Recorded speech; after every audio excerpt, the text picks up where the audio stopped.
دا دعا سیده قبلیږي سیده.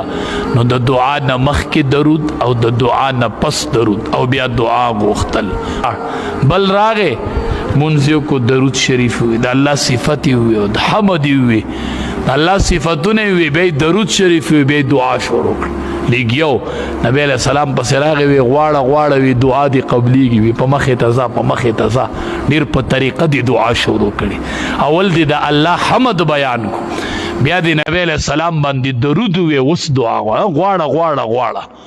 نو مونږ وایو بس در چې مونږ الله مو بخیر الله دا مونږ قبول کې پته ورتم نه چې ما څه وي دا بعضې مقتدیانو ته خو پته نه خو چې امام څه وي آمین که د امام پکې چېرته غلط شو خیره یې وکړه نو هم به پې د امین ویلې یقین وکړه پته ورتم نه خو د امام سره صرف آمین وایي.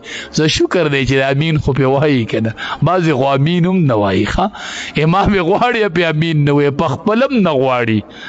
ستا به حاجت نه وي نو ښه ستا به حاجت نه وي.